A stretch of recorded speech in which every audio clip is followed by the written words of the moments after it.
Good afternoon. Welcome back. I hope you had an enjoyable lunch, had a good time of fellowship, and we're excited to get our afternoon started. So in order to do that, I'm pleased to welcome Mr. Calvin Schmidt, one of our great CCU students and one of our workers at the Centennial Institute, to introduce our afternoon speaker.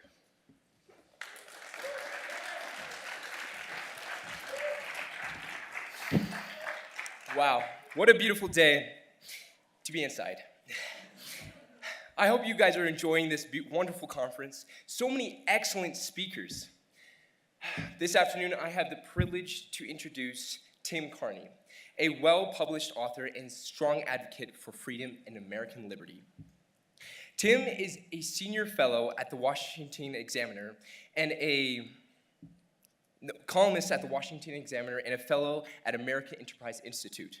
At American Enterprise Institute, Tim researches civil society, family, religion, localism, and economic competition. So if you're interested, Tim's your guy.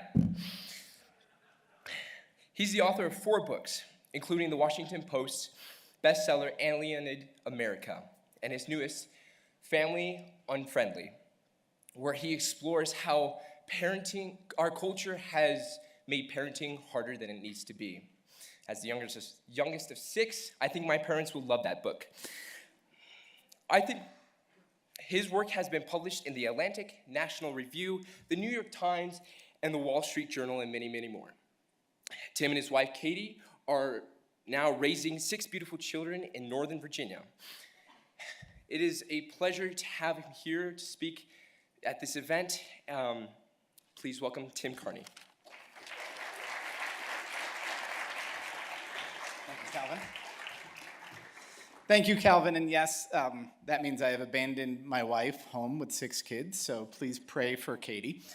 And I remember, there she is, this day, my first day as a parent.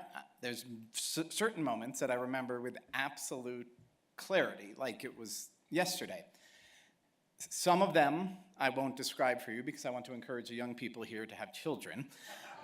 But after the labor and delivery part, in the middle of the night was one of those moments. So the first part, I was lying awake, and the flood of emotions that come over you at this point, when you go from being sort of this free agent who can kind of spend his whole life thinking about himself and not getting into too much trouble, to taking on this burden. And I call it the burden of love. And I was crying with trepidation, with joy, with confusion. And I was also not sleeping because I was very uncomfortable. Because while they gave my wife a very comfortable bed, they made me sleep in this little armchair. So I'm here to talk about how labor and delivery is unfair to men. Now, so I get up and I walk out into, they'd taken the baby out to a nursery, but it wasn't quite a nursery. It was sort of a corner of a hallway, and there's a bunch of babies in these little bassinets. And I walk over, and the other moment I remember is the moment of staring down at the perfect little face. And just thinking, what is she going to look like when she's older? Is she going to be a big sister, have a bunch of younger brothers and sisters? Can I make her root for the Mets? Will she hate me forever if I do? And at that moment, the nurse taps me on the shoulder and says, "Sir, your child is 3 bassinets over. You're just staring at somebody else's kid right now." The point is, I was in this confusing makeshift nursery in Sibley Memorial Hospital in 2006 because in 2006, everybody was having babies. The hospital, we were in the overflow wing of Sibley because that year, we had the highest number of babies since the baby boom. Everybody was having babies, all the celebrities. Suri Cruise might be a name some of you know. She was born then. Brad Pitt and Angelina Jolie had a baby. Britney Spears, Heidi Klum, everybody was having babies in 2006. And then the next year, it went up. Everybody got on the bandwagon. Wanted to be like Brad Pitt, Tom Cruise, and me. And we had the highest number of babies in the history of the United States. It was called a baby boomlet. People, again, sort of worrying about overpopulation. And adding to that, the math there was, again, I mentioned Britney. While I'm, like most of your speakers here, I'm Generation X, she's a millennial. There's a lot more millennials than there are Gen X. So that generation in 2006 ton of them were just entering their prime childbearing years. So we were primed for a 21st century baby boom. Of course, we didn't get one. The number of babies born has gone down basically every year since 2007, to the point that it fell from above 4.3 million babies to below 2.6 million in all the years since the pandemic. The most important birth rate number is the one called total fertility rate. You probably see this one a lot. That red line is 2.1 babies per woman. That's called the replacement level. At that rate, a population will maintain its population without immigration. We peaked above that in those 2 years of 2006 and 2007, and we've been crashing. Sorry about the y-axis. We're not going down towards zero, thankfully. This is the World Bank's chart. But we are down now below, in fact, 1.6, about 1.59 babies per woman. It was above 2.1 just 18 years ago. So when you freshmen and sophomores here were born, we were at a point where we were having more babies than we needed to maintain our population, and now we're a full half baby below. This is a rapid decline in the birth rate. So much so, been going on for 18 years, that at the 2020 census, we had fewer children in America, not just as a percentage, but fewer children in America than we did the previous decade. If you work at a college, you're very well aware of this, that we are at the precipice of what they call the demographic cliff. It's not a cliff, because again, it's a long, steady slope, but it just goes down. You freshmen, your high school graduating class was the largest across all of America that we will have for the foreseeable future. The number of 18-year-olds, the number of kids graduating high school will go down every year for the foreseeable future. We have significantly fewer younger kids too. This is something demographers call the age pyramid.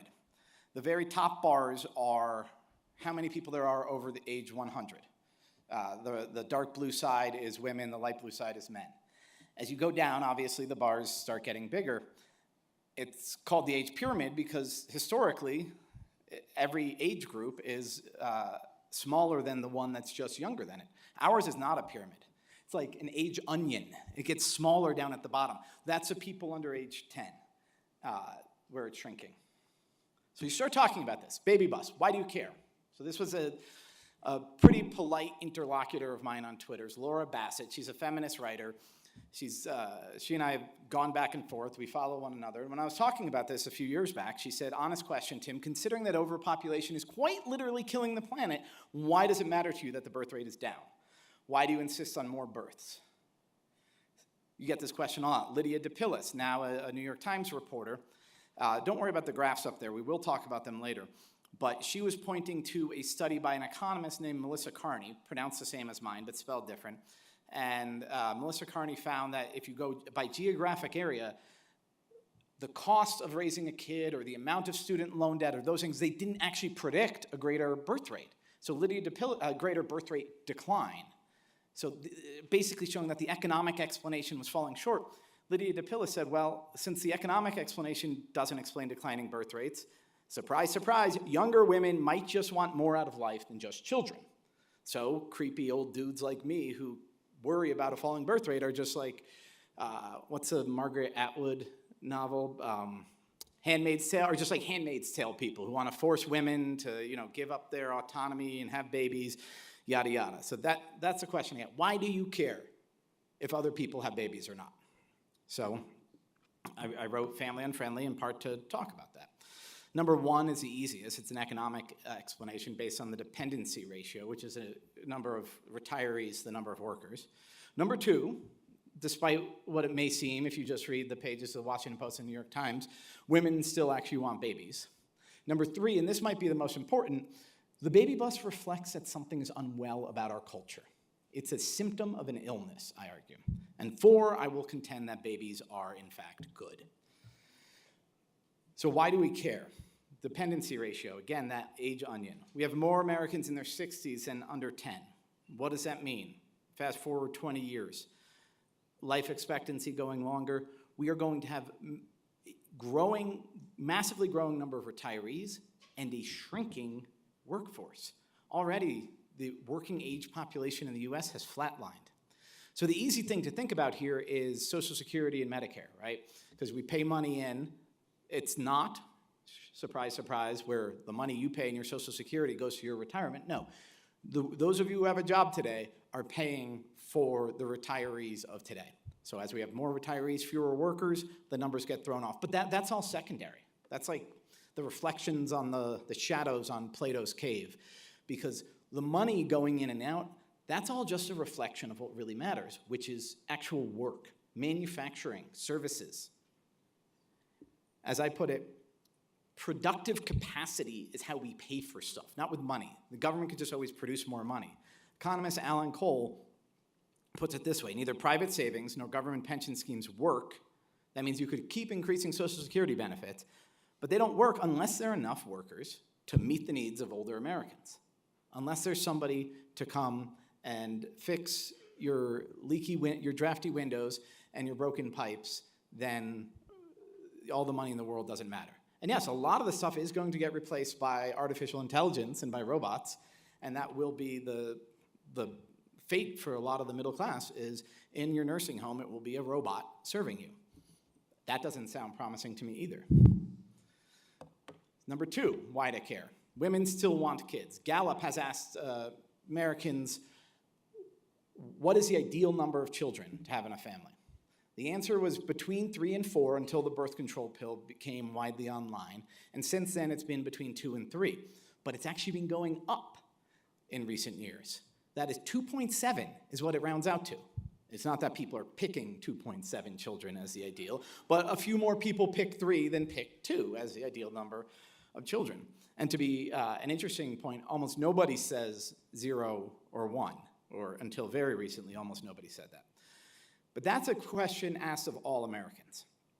Excellent demographer Lyman Stone decided to come up with what he calls the steel man, the lowest ball estimate, where he takes out all the men. Who cares what men have to say? They don't have to do the gestating, whatever. They can sleep on an uncomfortable chair and have their opinion not count. Then take out all the women who have reached their ideal number of children. Why do you do that? Well, if a pollster called my wife today and said, what is the ideal number of children? And she said 5. All of my kids would look around wondering which of them was a suboptimal Carney child. So the idea is, if my wife said 7, you could believe her. But if she says 6, then you have to worry, okay, maybe this isn't credible. So Lyman takes them out. Take out everybody over the age of 50, because that could just be want-to-be grandmas wishing that their kids had more. When you do that, you get 2.3 is the ideal. This is women of childbearing age who haven't yet reached their ideal say that 2.3 is the ideal. Now, there's a next question, though. How many do you intend to have? And there, that same cohort gives the answer. It rounds out to 1.9. So right there, that's a deficit, right? That's a deficit between what we think is the ideal and what we think we can and will attain. Now, we have that deficit in all sorts of things. My dream house had a massive wraparound front porch, right? Nobody cares. Nobody's going to write a book or give a speech about how I can get my dream house. But this is kind of a big deal. This is just about the biggest deal on this earth in this lifetime. The people you're going to, your neighbors most precisely, that you're supposed to love, the people you're going to love every day, the people who are going to write your obituaries and attend your funerals, the people who you're going to live with every day for 18 years and then miss when they're gone, that's your family. And this is a deficit in that. I almost in the book called it a deficit of love, but that sounded like a bad Cher song or something like that. But there's a second deficit of love, which is a drop from the intended fertility to the actual fertility. This is our ideal. This is what we're settling for. This is what we're getting on one of the most important things in the world. Quick detour. So if we do want more kids, if those poll question answers are honest, why aren't we having them? I ask this question. I get to travel all over the country, and I ask people, why do you think we're having fewer kids? And the two most common answers, well, I'll tell a quick story. I went to Utah, which is always among the top 5 in birth rate. Salt Lake City, though, is below the replacement level at its birth rate. And I found this one neighborhood called the Avenues, which is where the University of Utah is. I walked around the Avenues looking for families, and I found basically none for a while. And it's not just, it's not part of the university. It's just close to the university. So I thought I would, there's nice single-family homes. I thought I would run into families. And finally, after about an hour, I run into this one young couple. Isaac and Nicole were their names. And so I say, hey, I'm here. I'm Tim. I'm writing about families and young couples having children. And Nicole says, we don't want any. I'm thinking, I wasn't trying to sell you one, but let's go with that. Why don't you want any, now or ever? They said, basically ever. I said, why? He said it's getting so much less affordable. What exactly is getting less affordable? He said, healthcare, everything really. And then Isaac paused and he said, but if I'm being honest, it's just that we're selfish. We always say that someone somewhere is cleaning up vomit and watching Teletubbies, and we're going to be drinking margaritas in Paris. And at that moment, and I'm not joking, a neighbor walks up pushing a double stroller. Both passengers in the double stroller were chihuahuas. So I walk away from this encounter, my mind reeling, because it's like, that's straight out of Children of Men, that double stroller with the chihuahuas, if you guys have read that book. Second, why do you go to Paris to drink margaritas? But, which I guess is a former LDS answer, I realize years later. But third, those answers, affordability and selfishness, are the most common answers I get when I ask of why the birth rate is falling. Both of them play a role, but I think they're totally inadequate as far as explanations. So to talk about affordability, the gray bar there is the recession. The birth rate was much higher during the recession. The birth rate, maybe that helped kick off the baby bust, but the birth rate was much higher than the recession than it was in 2019, which was the best economy that anybody in this room has ever seen.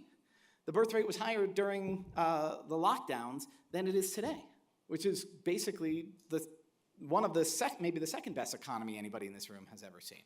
So timing-wise, and if you look back at the Great Depression had the same birth rate as the 1920s. So timing-wise, the state of the economy outside of short-term disruptions doesn't really predict the birth rate. Geography, again, the Melissa Carney study that Lydia DePillis cited, found places where rent was higher didn't predict lower birth rates. Places with more student debt didn't predict lower birth rates. Places with higher childcare costs didn't predict lower or faster falling birth rates. Geographically, the explanation doesn't work. Across generations, Gen X had more babies than either the boomers or the millennials or Gen Z. We weren't richer than any of them at any given age. We were about the same. There's argument to be made that the Gen Z is richer than any of us. This was an economist, Jeremy Horpedal. He put together a study, because a lot of people would say, well, it's just too hard because male wages have not risen at a rate that a lot of people would have expected or would have wanted. And so they say that's why people aren't having kids, because men aren't making as much money. There's definitely a correlation between male wages and birth rate, but it's not as strong as you might think. What he did is he looked at the USDA provides a number of what is the annual cost of raising a child. Not annual, what is the 18-year cost of raising a child? Something like $300,000.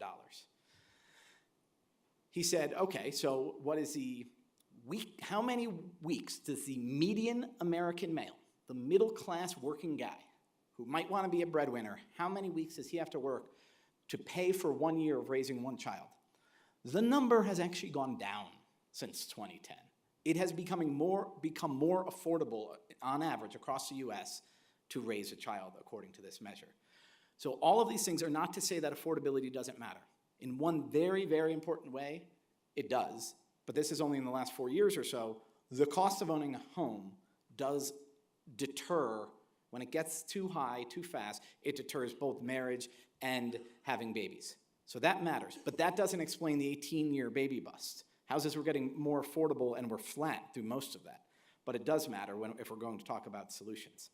So what about selfishness? I did not make a selfishness chart, but if I did, it would start at 0 and go up to 100 when Adam and Eve eat the fruit. And then it would be flat ever since then. We are not a more selfish species than we were in 2006 and 2007. So blaming selfishness for the collapse in the birth rate is like, imagine if a Boeing executive got called before Congress. Why are the doors falling off your planes? And the executive said, sir, the cause is gravity. No, your job, gravity is a constant, selfishness is a constant. Your job as an engineer is to engineer stuff to offset the effects of gravity. Our job as a civilization is to offset the effects of concupiscence, of original sin. Our job as a society, what a well-functioning culture does, is it aligns the private, the self-interest with the common good. It tries to, for individuals, align their long-term good and their short-term desires. We're failing at that. That's why I say this is primarily a cultural problem. And one more bit of data on that front. Those bars represent the birth rate in all the wealthy countries in the world, the OECD, basically. The shortest one in red is South Korea, which is well below 1 child per woman. That tall one, that outlier, that's Israel. Israel's not the richest of those. It's not the poorest of those. It's not the most educated. It's not the least educated. It's exactly average when it comes to how much of a government safety net it has to support individuals or families. In what way is Israel extraordinary? It's culture.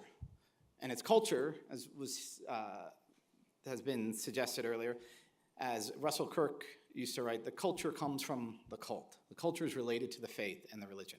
There are lots of factors going on in Israel, and Family Unfriendly, I made it my middle chapter, and I dedicated a bigger argument, and we can talk about that later, but this is a cultural problem. So back to the reasons we should care. It reflects that something is wrong with our culture if we're not getting married and we're not having kids. So what's wrong? We can start with parenting culture. We actually spend too much time parenting is one of my arguments. So the numbers above are not about going to church with your kids. They're not about having a catch with your kids. They're not about driving on a family vacation. That's a number of hours a week that a mother spends doing stuff that she would never do if not for her kid. So that might be spoon feeding your baby. That, for me, a significant portion of that would have been putting boots on the 2-year-old on the snow day when she's only going to go out for 18 seconds and then come back in, and then removing those boots. You can tell I did that a few times. Since 1975, dads have stepped up, spent a lot more time parenting. I think that's a good trend. Women have a lot more options, a lot more freedom. Mothers spend a lot more time working for pay outside the house than they ever did. Also, we have much smaller families, many fewer kids, yet still the amount of time, and this is this little fraction. This is not time spent parenting a week. This is time, just a little fraction of it that's defined as solely parenting. The time spent doing that has gone up by 50%. Maybe that's good. A lot of children suffer neglect. If fewer children are suffering neglect, that's good, but that's not what's going on for the most part. What's going on is that our middle class and our upper middle class have made what some economists call a quality-quantity trade-off. Again, economist Melissa Carney says smaller families among higher income people reflects a quantity-quality trade-off. Again, my kids don't love this description because it's clear I did not go the quality route on this, according to this dichotomy. Economist Isabel Sawhill thinks it's a good thing. With fewer children to support, parents and society can both invest more in each child, helping them to climb the ladder and become productive citizens. I don't think this is true. I think that our higher quantity parenting ends up being lower quality. And there was an interesting article in the American Journal of Pediatrics that basically said the reason we have a childhood epidemic of anxiety is because of a lack of ability for kids to play and run around unsupervised in the real world. That is, we hang over them, we feel we can't let them out. When we can't, we're either driving them from event to event or just using a screen as a babysitter. And what we need is kids getting into trouble, finding their way out of trouble, getting yelled at by somebody else from the front porch for doing something stupid. And that lack of independent play, because we are overparenting, that makes us less happy. It's amazing how many times science comes in and confirms what my mom always told me. Just get out of the house, come back when the streetlights turn on, and that will be good for you. Part of this is the travel team trap. The first word of my book is the word baseball. Baseball matters a lot to me. That's why I insisted that my speech end before the Mets game starts this afternoon. But, and I'm a Catholic, and so I believe in self-mortification, which is, again, why I'll watch the Mets game this afternoon. But I don't end, part of self-mortification is watching your kids play Little League at age 9 when it's kid pitch, right? It's ball four, ball four, ball four. And so a lot of parents think, okay, I'm going to put my kid in the elite sports league because then they'll be better. And when I was a kid, I rode my bike down to the field. My mom and dad came to like 1 or 2 games a year. If we made it to the playoffs, they might come to that. Nowadays, mom and dad are driving 3 states away every other weekend. They're paying $1,000 for a summer. They are being told that their kid needs to specialize at age 10. And practice is probably happening on Sunday morning. And also, I have one friend, a baseball dad I know, and he said that in his professional life, he knows multiple travel team divorces. What causes a travel team divorce? I think there's all sorts of reasons, but one of the things is it's not family friendly. If you have 1 kid, maybe you can do this. If you have 2 kids, maybe you can do it. But if you try to have more than 2 kids, the family gets torn apart. Thankfully, right now, we're basically just in Little League, and so my 17-year-old drove and dropped off my 11-year-old at his Little League game, and then was texting me all my 11-year-old's swing problems. Apparently, he's flying open and just flipping his wrists or whatever, but we do it in the neighborhood. And when we can't make it, the coach who lives around the corner picks him up. The umpiring is hit or miss. Because we're in a wealthy suburb, the fields are pretty nice. The quality of play is pretty dreadful, but you know what? It's actually made more dreadful by the travel sports pulling the kids who can actually throw strikes out of it. So this professionalization of youth sports is bad for communities, bad for families, bad for kids. And there's something similar in Irish dance, in piano, in violin, where we take these things that are supposed to be games, supposed to be sort of good and entertaining in themselves, and then build virtues, but turn them into ends in themselves, winning, or a scholarship, or more likely checking a box on a college resume. We take kids' jobs and we turn them into a game. That's not good. Another thing is helicopter parenting. I'm more free range than my wife, and every time it comes out, usually from my kids, that I let them do something that she didn't know I was letting them do all on their own, she gets upset. I said, our kids are not going to get kidnapped in Falls Church, Virginia. And she says, I'm not afraid of kidnappers, I'm afraid of Child Protective Services. And back when we lived in Maryland especially, this was not an idle concern. This is a couple kids, ages 10 and 6, who their parents showed them how to walk to the playground, trained them on always staying together, trained them on what to do if anything happens. They did not cross any large roads. Their parents got arrested because the 2 kids were at the playground down the block unaccompanied. So yeah, they did get harmed when they went off to go play. They got harmed by Child Protective Services and the Montgomery County Police. I quote here a woman opposing a sidewalk being put in on her block. And somebody said, my middle schoolers have to walk down your block. Now they have to walk in the street, but the sidewalk would kill some of her cherry trees. And she said, well, little kids like this shouldn't be walking to school by themselves anyway. And Jean Twenge pointed out that kids actually do a lot less walking, which is related to my favorite chapter title, If You Want Fecundity in the Sheets, You Need Walkability in the Streets. It is my theory, not yet proven, that baby making would go up if kids could run around the neighborhood more. Not only giving mom and dad more privacy, but also relieving them of what's in that picture, which I call car hell, which is driving the kids everywhere they need to go, which is the way a lot of our suburbs are made, which is the way just a lot of expectations are. And the car seats there, if you guys remember, J.D. Vance, when he was a senator, mentioned in a transportation committee hearing a study called Car Seats as Contraception, showing that families who already had 2 kids were statistically less likely to have a 3rd kid after their state introduced a car seat mandate.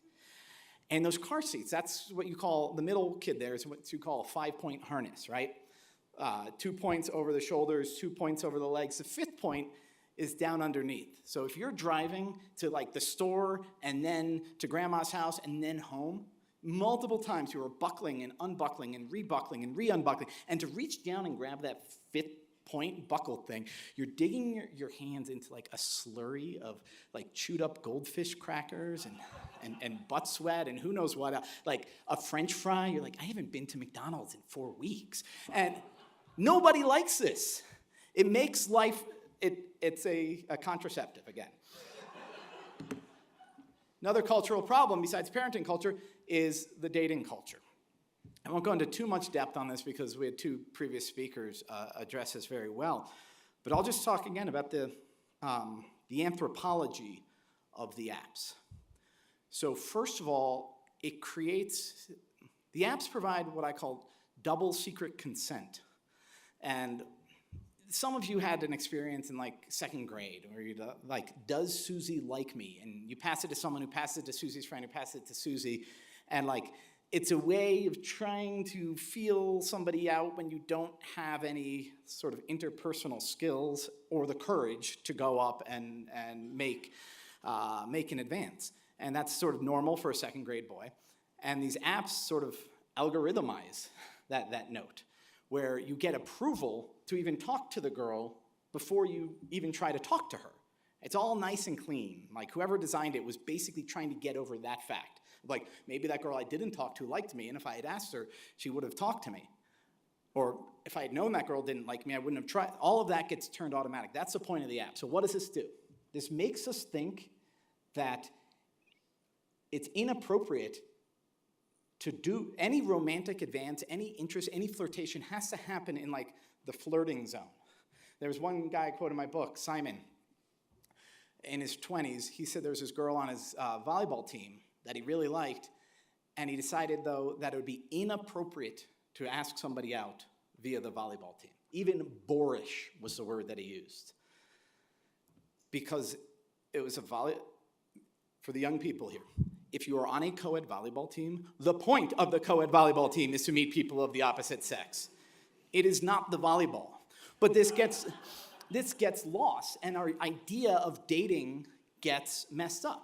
But this all points to a deeper problem and a deeper sadness and a bad anthropology.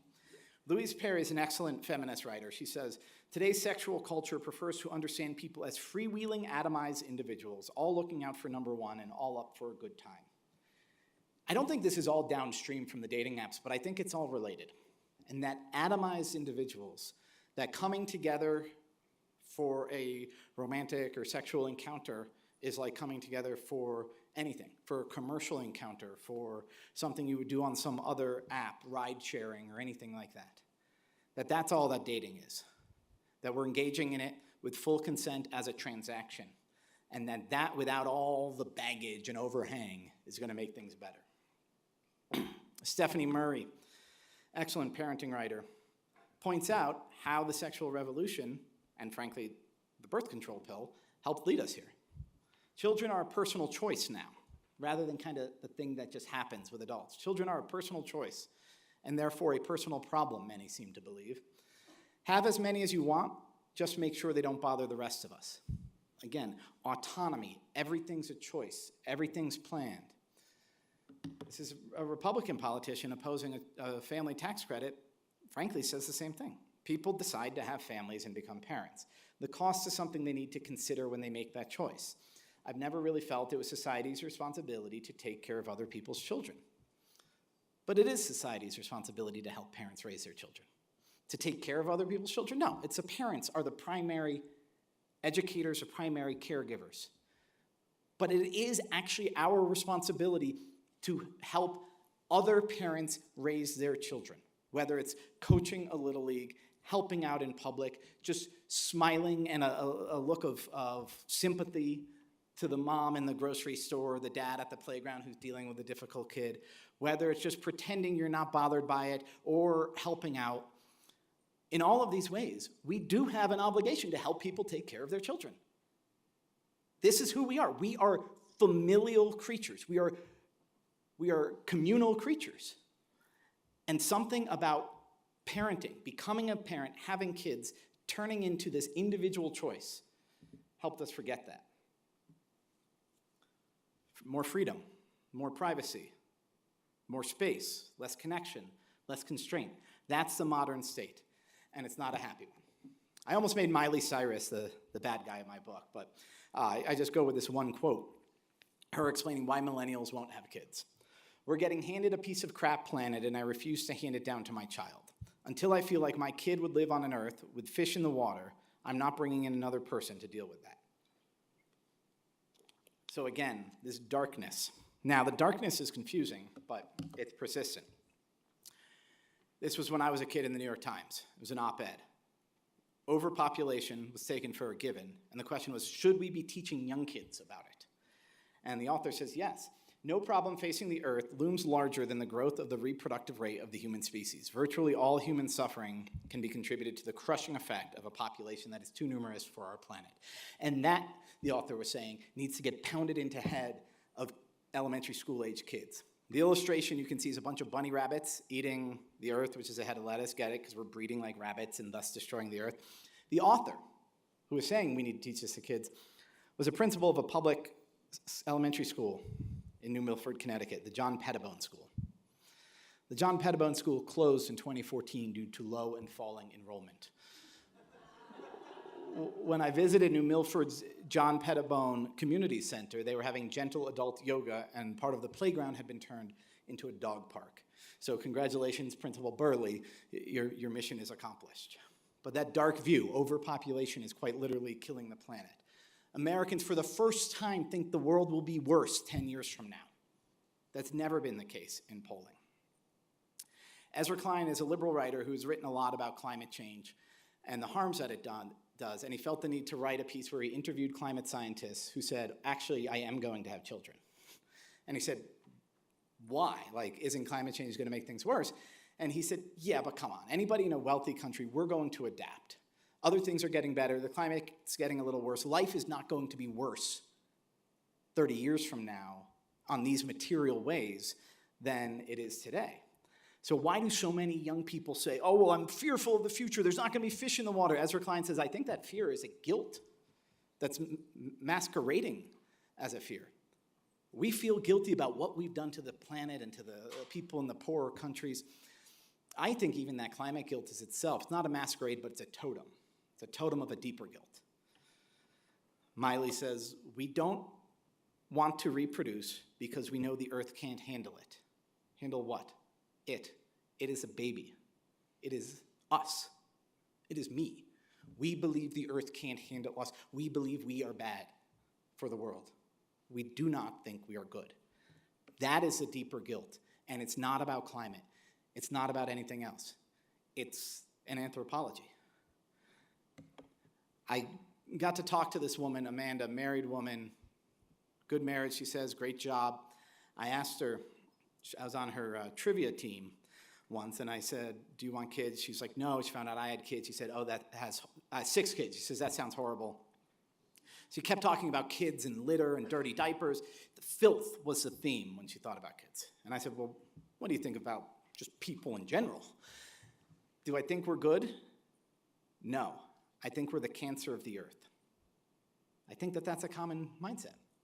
And the late Pope Francis, he saw that too. He said birth rates and a welcoming attitude reveal how much happiness is present in a society. A happy community naturally develops a desire to generate and welcome others, while an unhappy society is reduced to a group of individuals defending what they have at all costs. A zero-sum view of the world. So when we ask ourselves, are we good? We say no. So what would the opposite be? Well, the baby boom. It wasn't just a makeup for the babies who weren't born when the men were off at war. Demographers in the 1910s, 20s, 30s, 40s would have said this was impossible. A generation-long acceleration of marriage, increase of birth rates, earlier births, bigger families. It had never happened before, and it wasn't seemed to be possible. So why did it happen? I would say it has to do with the civilizational sadness I was talking about, and the opposite. Our men in 1945 got off the boat, just having defeated 2 evil empires. Our women were waiting on the pier, just having made all these awesome weapons and kept keeping the economy alive. So they smooch on the pier, they go back to the chapel, get married, and have a bunch of babies because they knew They knew more than ever before, ever since, that yes, we are good.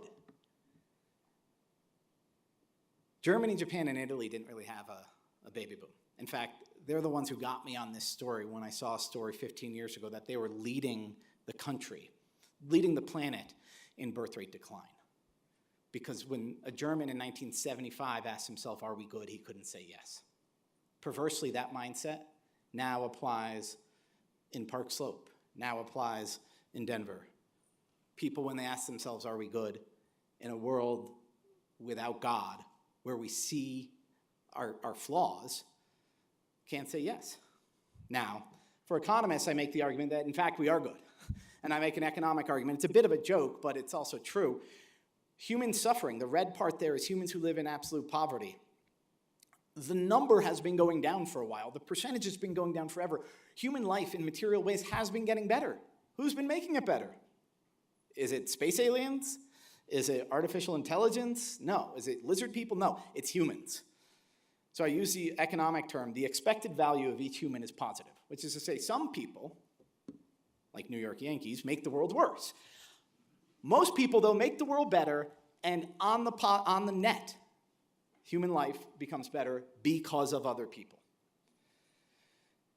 So I use that picture because I'm still taller than my sons in that shot. Yes, people are good. So final note, and then we'll go to questions.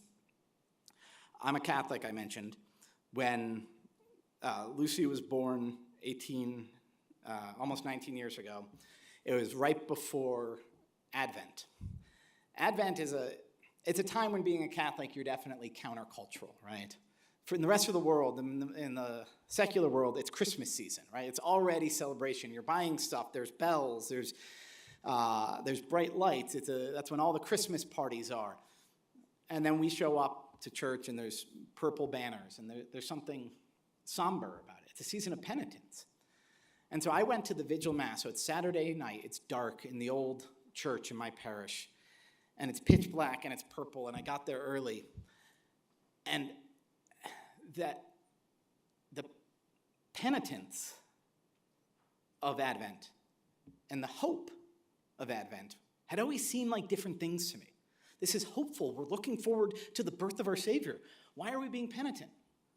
And at that Advent, sorry, it gets me choked up still. At that Advent, the two were the same. Because if you've ever held your baby in your hands, you have that mixture, that blend of penitence and hope. Because you see sort of a sign of yourself unstained, an image of that. You also see what your own sin lost. And so we cannot avoid knowing our own flaws. Our civilizational sadness it's a reflection that we see that we are fallen creatures. And if we don't get the hope, what's coming next, what's coming at Christmas, what's coming at Easter, we're going to be sad.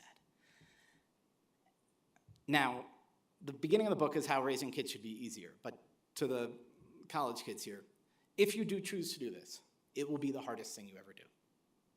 Marriage, but especially raising the children. But if your aim in life is high enough, it's the easiest path. It's like a shortcut to sainthood, a cheat code for virtue. For my Gen Xers, up, up, down, down, left, right, left, right. That's a Konami code.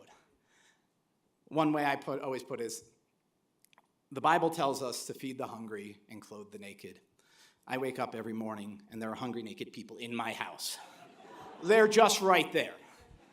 So yes, you're fallen. But nothing will make you strive better. Nothing will better inspire you to be a better person than taking on this burden of hope, this burden of love. Thank you.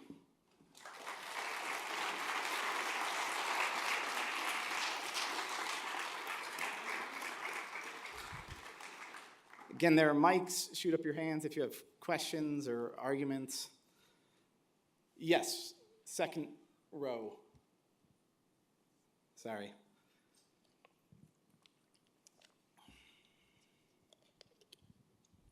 With a lot of like the modern parenting trends, like for instance, gentle parenting, there seems to be this like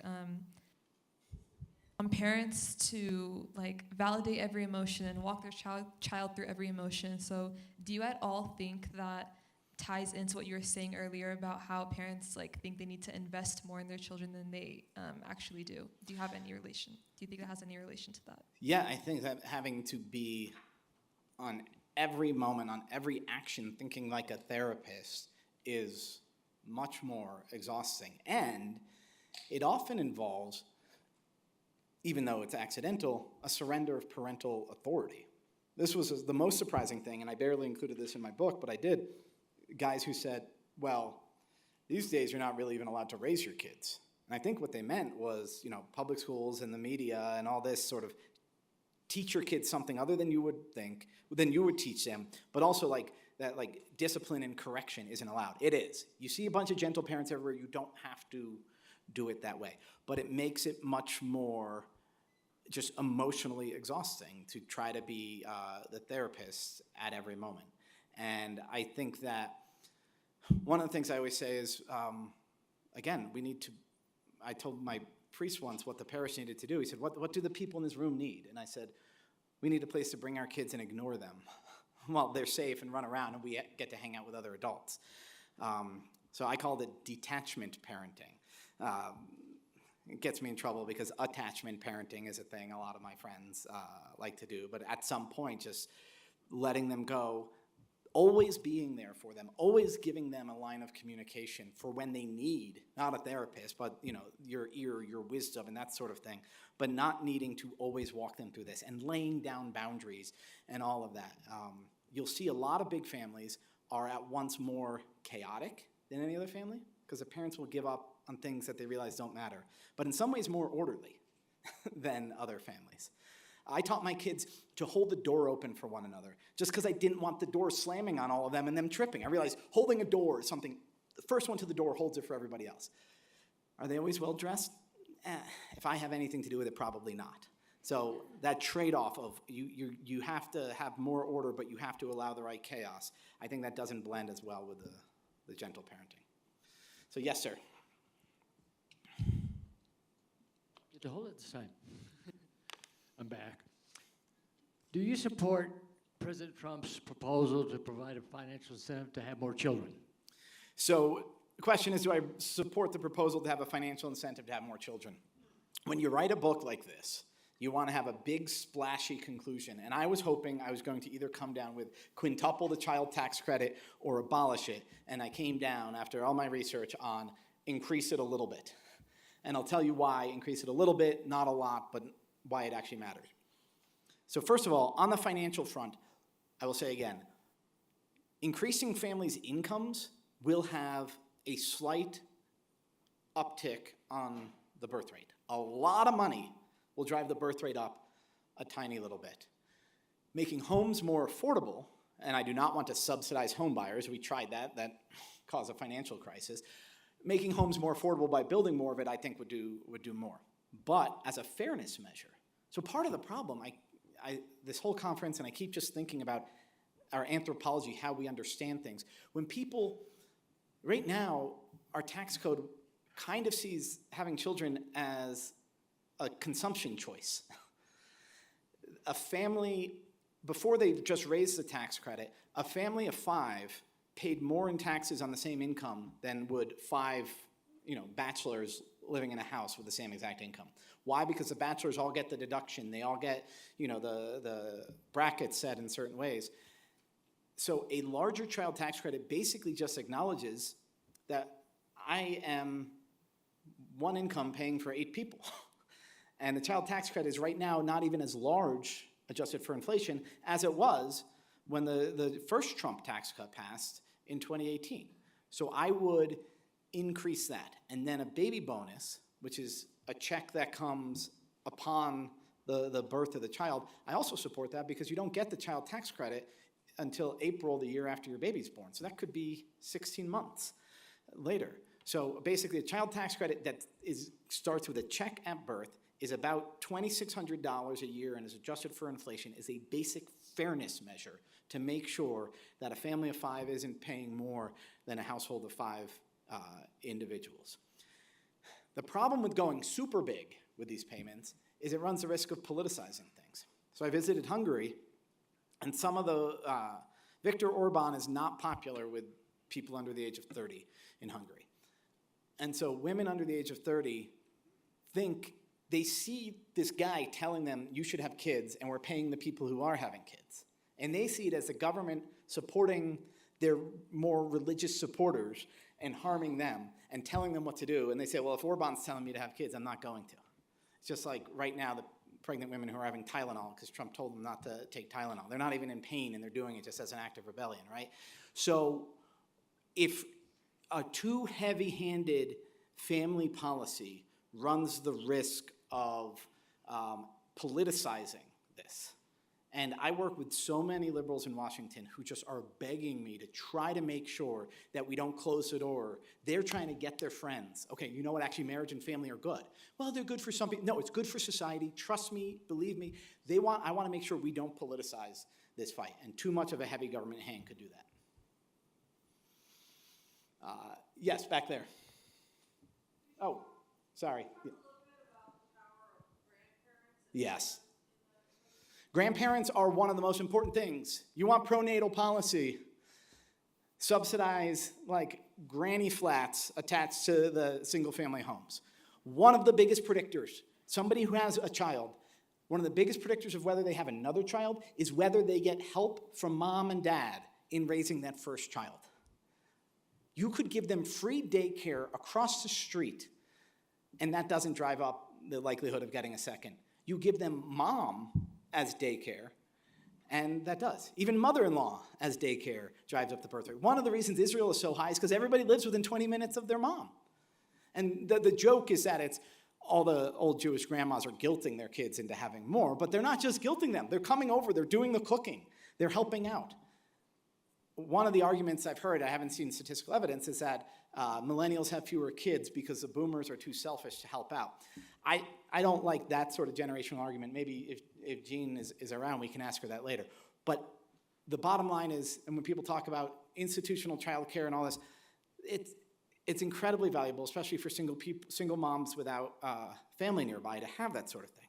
But for everybody, what they want is extended family being their support network. And so, absolutely, thank you for mentioning that. Sorry, up front. Yeah, so you made a case that, you boiled it all down to why is the birth rate going down? And I think you said that it's because people are ashamed of their behavior and the damage they've created in the world. Maybe. They feel bad. They feel that like they can't answer yes to the question, are we good? Mm-hmm. Yes. Yeah. And you mentioned guilt. So what is the solution to guilt and past bad behavior? Solution to guilt is affirming everybody's actions, because we're all, no. I mean, the problem is that my solution to guilt, well, let me tell you how I thought about this book as I was writing it. Chapter 1 is on travel sports. Chapter 2 is on helicopter parenting. I start with the accessible in the real world, and I slowly try to walk the reader up. Because this is a trade publication. You know, I'm promoting it on Fox News, on MSNBC. Slowly try to walk people up towards this message of sadness. And the answer to the civilizational sadness is God loves you. You were made in the image of God, and you're fundamentally good. I can put up that economic slide. I don't know that that's going to convince people. I think, actually, a way to convince people that God loves them is to put them face to face with babies. In all of this, I think the causal arrows always point in both directions. A sadder society will have fewer babies, and a babyless society will be more sad. And because there's that vicious circle going on, I hope that you can make a virtuous circle and turn it back around. And that not only by just sort of bringing more babies out. We talk about religion in the public square. I want the babies in the public square. There should be babies here. Who's in charge? Next time, make there be more babies at this conference. That will drive people to have more kids. And that, I know, will drive people to think about and to look towards God more. It's absolutely true that when we get presented, when we think we can handle a problem, it's very easy to ignore God. I got this. When the problem is 6 people you love with all your heart and you can't control, and you have this unbelievable responsibility for them, at that point, you say, somebody else take the wheel. God, you got this? So I think you can convert people through babies. Yes? Do you have any encouragement or advice for parents who, say, desire and want their kids to be more independent, to have more free play, but live in a community that is so saturated with gentle parenting and helicopter parenting, the likelihood of getting CPS called on them for letting their kid walk across their street or go to a park by themselves is high? So you have to, so here this is where Jean referred to the organization Let Grow. Lenore Skenazy wrote a book called Free Range Parenting after she got called America's Worst Mom because she had trained her son to take the subway, and they were at Macy's on 42nd Street, and he was bored, and she's like, you know the subway's there, just go home. So he wrote about it, got attacked, turned into a book, and now a nonprofit organization. And it's not as easy as just send your kids out. But, I mean, so for us, we had this really interesting thing where we're on a cul-de-sac, and we were just send our kids out, and then this other family didn't quite do it. The other family, they were fine, but the kids were sort of bookish introverts. And then another family moved in, and they were just always out there, like having their cup of coffee standing in the lawn. They were blatant about it. And then it sucked all the kids out of the neighborhood. And now, a delivery driver starts driving up the street and stops before he gets to the cul-de-sac because it's just swarming with kids. So you can get this positive momentum going. But I would turn to letgrow.org and do that. There are states and counties that are passing laws to make it clear that parents can't get in trouble for doing something that's not inherently dangerous. And so it isn't an easy thing. If you're blessed to live in a neighborhood where a little nudge can get it over, provide that nudge. And so at first that means mom and dad, or mom or dad is out there. But then eventually, once it's swarming enough with kids, I mean, everybody who studies urban policy knows that more people out there doing good stuff makes it better and safer for everybody else. But as far as policies and how to encourage the more reluctant neighbors, Lenore Skenazy has lots of guidance on that. I think I have time for one more question. Yes, sir. Real simple. You mentioned Israel at the higher birth rate. Do you know if the ultra-Orthodox minority contributes to that, or how much they contribute to that? Yeah, the demographics there are very interesting. So first of all, there's lots of Muslims in Israel. They have a high birth rate that's about equal to the broader category of religious Jews. Religious Jews and Muslims, that subsect is about 3.5 babies. The overall country is about 3.0. If you just look at ultra-Orthodox, that can be up at 6 or 7. But here's the most interesting thing. Self-described secular Jews, and I went out of my way to interview them on a Friday night. I went to Tel Aviv, and I sat at a bar that serves a shrimp burger. I don't think I got bacon on it, but you got my point. I found the least kosher Jews I could find. Statistically, they have a birth rate of 2.0. Secular Jews have a higher birth rate than the United States or Europe. Secular Jews in the US probably have 0.9. Church-going Catholics in the US, I think, are 2.6. So you see that. They're closer to us than they are to secular Americans. And so my argument there is I make an image of a garden, which I think is fitting, and I say, the garden represents a culture, but the central tree is religion. And God's first commandment was be fruitful and multiply, right? And that's what one guy said to me, a shopkeeper, Oren. I said, you got 4 kids. Why does everybody here have so many kids? This was in Jerusalem. And he just goes, mitzvah. It kind of means commandment. And then that's the central tree. Another tree is the history. From Pharaoh to Hamas, centuries of actual credible attempts to wipe them off the face of the earth. So they have a cultural survival instinct. Third is their current geopolitical status, both domestic and regional. That can drive the birth rate. But even people who don't eat from any of those trees are now living in this garden where there's an ecosystem. You know what happens with a few trees in a garden, and then there's bushes, and there's vines, and there's birds, and there's worms, and there's all this other stuff. So you walk around Israel, and you can't help but notice how pro-kid it is. One guy said to me, he said, in Jerusalem, the bus drivers have a real affection for little kids.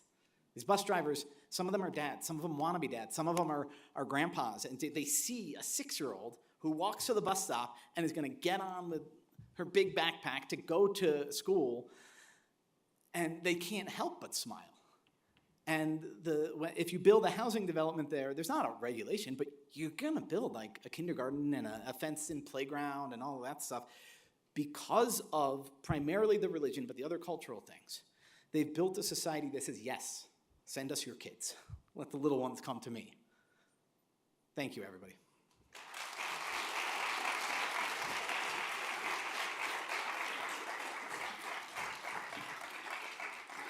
Thank you, Tim. Okay, so our afternoon breakout sessions will begin in about 15 minutes. Marriage and gender is in here. Future of the family and new tech agenda is in the Prino 170, 172.